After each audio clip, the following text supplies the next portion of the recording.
ಸಂಜೆ ಟೀ ಟೈಮ್ಗೆ ಏನಾದರೂ ಕುರುಕುಲು ತಿಂಡಿ ತಿನ್ನಬೇಕು ಅಂತ ಅನಿಸ್ತಾ ಇರುತ್ತೆ ಅಲ್ವಾ? ಅಂತ ಟೈಮಲ್ಲಿ ತಿನ್ನೋದಕ್ಕೆ ಪರ್ಫೆಕ್ಟ್ ಆಗಿದೆ ಈ ಮಿಕ್ಸ್ಚರ್. ಕಾರ್ನ್ ಫ್ಲೇಕ್ಸ್ ಅನ್ನ ಯೂಸ್ ಮಾಡಿರೋ home made healthy and tasty mixture ಅನ್ನ ಹೇಗೆ ಮಾಡೋದು ಅಂತ ನೋಡೋಣ ಬನ್ನಿ. ವಿಡಿಯೋನ ಮಿಸ್ ಮಾಡದೆ ಕೊನೆ ತನಕ ನೋಡಿ. ಹಾಗೇನೆ ಯಾರಾದರೂ ಫಸ್ಟ್ ಟೈಮ್ ನಮ್ಮ ಚಾನಲ್ನ ನೋಡ್ತಾ ಇದ್ರೆ ದಯವಿಟ್ಟು ಸಬ್ಸ್ಕ್ರೈಬ್ ಮಾಡ್ಕೊಳ್ಳಿ. ಇಂಗ್ರೀಡಿಯೆಂಟ್ಸ್ ಏನೇನು ಬೇಕು ಅಂತ ಹಾಕಿದ್ದೀನಿ, ನೋಟ್ ಮಾಡ್ಕೊಳ್ಳಿ. ಈ ತರ ಮಿಕ್ಸ್ಚರ್ ಮಾಡಿ ರೆಡಿ ಮಾಡಿ ಇಟ್ಕೊಂಡ್ರೆ ಸ್ನಾಕ್ಸ್ ಟೈಮಲ್ಲಿ ತಿನ್ನೋದಕ್ಕೆ ಚೆನ್ನಾಗಾಗತ್ತೆ. ಇದನ್ನ ಹೇಗ್ ಮಾಡೋದು ನೋಡೋಣ ಬನ್ನಿ. ಫಸ್ಟ್ 1 ಕಪ್ ಆಗುವಷ್ಟು ದಪ್ಪ ಅವಲಕ್ಕಿ ತಗೊಂಡಿದ್ದೀನಿ. ಫ್ರೈ ಮಾಡೋದಕ್ಕೆ ಬೇಕಾಗುವಷ್ಟು ಎಣ್ಣೆನ ತಗೊಂಡಿದ್ದೀನಿ. ಎಣ್ಣೆ ಬಿಸಿ ಆಗಿದೆ. ಈ ತರ ಸೋಸು ಜಾಲರಿನ ಯೂಸ್ ಮಾಡಿಕೊಂಡು ಎಣ್ಣೆ ಬಂಡಿಲಿ ಇಟ್ಟು ಫ್ರೈ ಮಾಡಿದ್ರೆ ತುಂಬಾ ಈಸಿ ಆಗತ್ತೆ. ಆಯಿಲು ಜಾಸ್ತಿ ಆಗಲ್ಲ, ಜೊತೆಗೆ ತುಂಬಾ ಈಸಿಯಾಗಿ ತೆಗಿಬಹುದು. ಇವಾಗ ಈ ದಪ್ಪ ಅವಲಕ್ಕಿನ ಫ್ರೈ ಮಾಡ್ತಾ ಇದ್ದೀನಿ. ಸ್ವಲ್ಪ ಫ್ರೈ ಮಾಡಿದ್ರೆ ಸಾಕು. ಫ್ರೈ ಆಗಿದೆ. ಇವಾಗ ಇದನ್ನ ತೆಗೆದ್ಬಿಟ್ಟು ಸ್ವಲ್ಪ ದೊಡ್ಡದಾಗಿರೋ ಪಾತ್ರೆಗೆ ಹಾಕೋತೀನಿ. ನೆಕ್ಸ್ಟ್ ಇವಾಗ ಅವಲಕ್ಕಿ ಫ್ರೈ ಮಾಡಿದ ಥರನೇ ಶೇಂಗಾನು ಫ್ರೈ ಮಾಡ್ಕೋತಾ ಇದ್ದೀನಿ. ಸ್ವಲ್ಪ ಕೆಂಪಗಾಗೋ ತನಕ ಚೆನ್ನಾಗಿ ಫ್ರೈ ಮಾಡಬೇಕು. ಚೆನ್ನಾಗಿ ಫ್ರೈ ಆಗಿದೆ. ಇವಾಗ ಅದನ್ನು ಅವಲಕ್ಕಿ ಹಾಕಿರೋ ಪಾತ್ರೆಗೆ ಸೇರಿಸ್ಕೊತಾ ಇದ್ದೀನಿ. ನೆಕ್ಸ್ಟ್ ಇವಾಗ ಕಾರ್ನ್ ಫ್ಲೇಕ್ಸನ್ನು ಫ್ರೈ ಮಾಡ್ಕೊಳ್ಳೋಣ. ಈ ಕಾರ್ನ್ ಫ್ಲೇಕ್ಸು ಸ್ವಲ್ಪ ಜಾಸ್ತಿ ಬೇಕಾಗತ್ತೆ. ಒಂದು 2-3 ಬೌಲ್ ಆಗುವಷ್ಟು ತಗೋತಾ ಇದ್ದೀನಿ. ಅಂದರೆ ಕಾರ್ನ್ ಫ್ಲೇಕ್ಸ್ದೇ ಮಿಕ್ಸ್ಚರ್ ಆಗಿರೋದ್ರಿಂದ ಇದನ್ನು ಸ್ವಲ್ಪ ಜಾಸ್ತಿ ಹಾಕಬೇಕು. ಬಿಸಿ ಆಯಿಲಲ್ಲಿ ಈ ಥರ 1 ಟೈಮ್ ಹಾಕಿದರೆ ಆಯಿತು. ಚೆನ್ನಾಗಿ ಬೇಗ ಫ್ರೈ ಆಗಿಬಿಡತ್ತೆ. ಅದು ತುಂಬ ಕೆಂಪೇನೂ ಆಗೋದು ಬೇಡ. ಅದನ್ನು ಆ ಪಾತ್ರೆಗೆ ಸೇರಿಸ್ತಾ ಇದ್ದೀನಿ. ನೆಕ್ಸ್ಟ್ ಬಂದುಬಿಟ್ಟು ಅದೇ ಆಯಿಲಲ್ಲಿ ಒಂದು ಅರ್ಧ ಕಪ್ ಆಗುವಷ್ಟು ಹುರಿಗಡಲೆ ಅಥವಾ ಪುಟಾಣಿನ ಈ ಥರ ಫ್ರೈ ಮಾಡ್ಕೊತಾ ಇದ್ದೀನಿ. ಹಾಗೆಯೇ ಸುಮಾರು 1 ಕಪ್ ಆಗುವಷ್ಟು ಕರಿಬೇವಿನ ಸೊಪ್ಪನ್ನು ಕೂಡ ಚೆನ್ನಾಗಿ ಫ್ರೈ ಮಾಡ್ಕೊತಾ ಇದ್ದೀನಿ. ಕರಿಬೇವು ಫುಲ್ ಗರ್ಗರಿ ಆಗಬೇಕು, ಅಷ್ಟು ಫ್ರೈ ಮಾಡಿ ಹಾಕಿದ್ದೀನಿ. ನೆಕ್ಸ್ಟು ಒಂದು 5-6 ಬೆಳ್ಳುಳ್ಳಿ ಹೆಸಳನ್ನು ಕೂಡ ಫ್ರೈ ಮಾಡಿ ಹಾಕ್ತಿದ್ದೀನಿ. ಇದನ್ನು ಕೂಡ ಚೆನ್ನಾಗಿ ಫ್ರೈ ಮಾಡಬೇಕು. ಇವಾಗ ಎಲ್ಲ ಈ ಥರ ಫ್ರೈ ಮಾಡಿ ಇಟ್ಕೊಂಡಿರ್ತೀವಲ್ವ, ಅದಕ್ಕೆ ಬೇಕಾಗುವಷ್ಟು ಉಪ್ಪನ್ನು ಹಾಕ್ತಾ ಇದ್ದೀನಿ, ರುಚಿಗೆ ತಕ್ಕಷ್ಟು.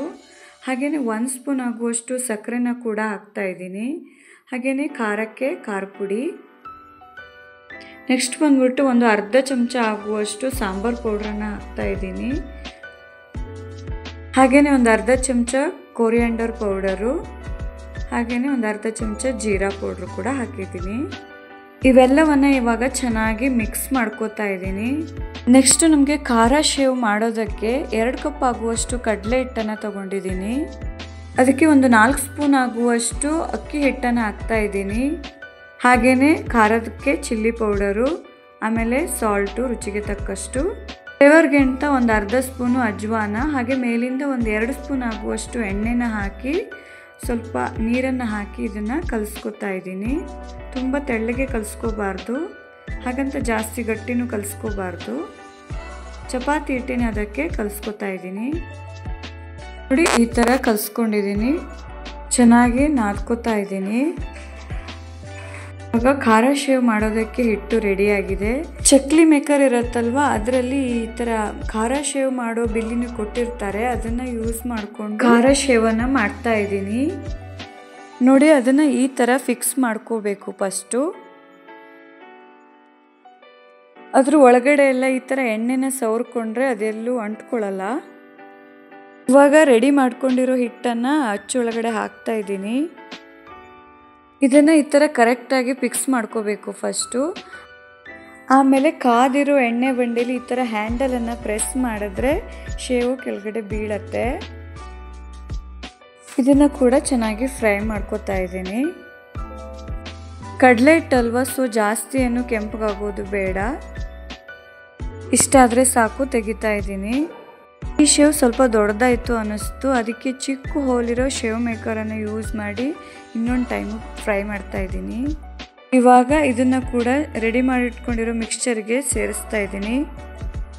ಸ್ವಲ್ಪ ದೊಡ್ಡದಾಗಿರೋ ಪ್ಲೇಟಲ್ಲಿ ಖಾರ ಶೇವನ್ನು ಹಾಕ್ಕೊಂಡು ಪ್ರೆಸ್ ಮಾಡಿದ್ರೆ ಅದು ಚಿಕ್ಕ ಚಿಕ್ಕ ಪೀಸ್ ಆಗುತ್ತೆ. ಅಷ್ಟಾದರೆ ಮಿಕ್ಸ್ಚರ್ ಜೊತೆಗೆ ಚೆನ್ನಾಗಿ ಮಿಕ್ಸ್ ಆಗುತ್ತೆ ಅದು.